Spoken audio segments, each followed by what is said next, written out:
I just did a search on the internet, just looking for an inquiry for attorneys in South Florida or sites that attorneys worked with. A few came up, but I just decided to go with Legal Match. I think I just went on, did an internet search and saw what Legal Match was offering, and it seemed like a pretty simple process.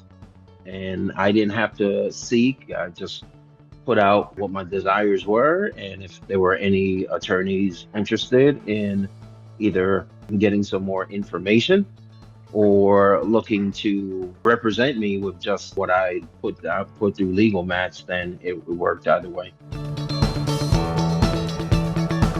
She listens. Listening is definitely important to me.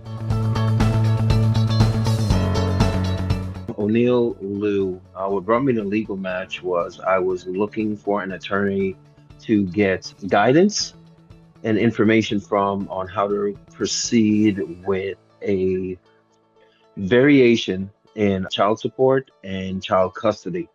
My daughter and her mother and I divorced back in 2015, August.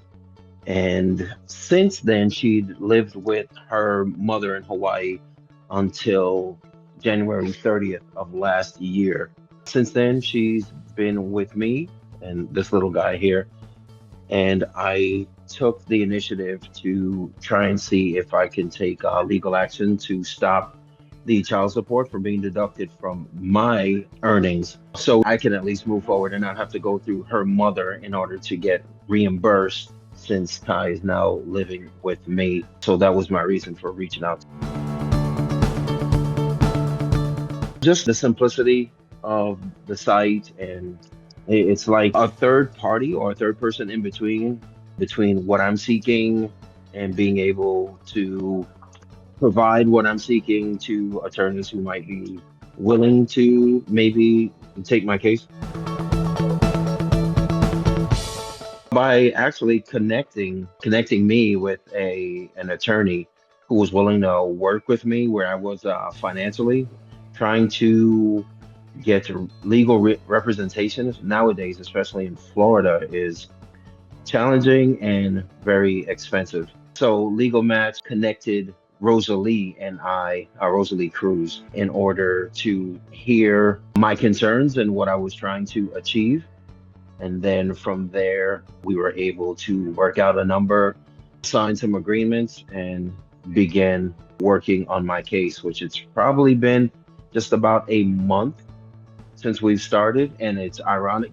I actually reached out to her earlier today because we have the holiday break and now things are returning back to normal. So just wanted to follow up and see how things are progressing. So I was looking for a resolution, which would be the current child support that's still being garnished from my wages to cease, and also for a new custody agreement where now I'm the primary custodian and her mother is the non-custodial parent, since Ty, now my daughter, now resides with me versus her mother. I would just say it's worth a shot. It might be different than what we're accustomed to of finding legal representation, but it will more than likely work out in your favor. I would tell them that, hey, it worked for me. It might work for you, depending on what it is they're seeking to accomplish. And I think it's worth it instead of going through a bunch of headaches, I guess, on trying to find a person on your own. It's just a one-stop shop for me that I utilize, where attorneys who also utilize Legal Match can see what's out there and what they might be willing to take on. Well, we wound up doing the initial consultation, I guess 30 minutes or whatever, to discuss where I was or where the situation started, where it was at the time, where it is now, and the likelihood of getting my desires met. So We did discuss the finances a little bit, and she was willing to work with what I had available to me without going into other areas of obtaining funding. So that was high on my list, and the willingness to work diligently on my case and get it resolved as soon as possible.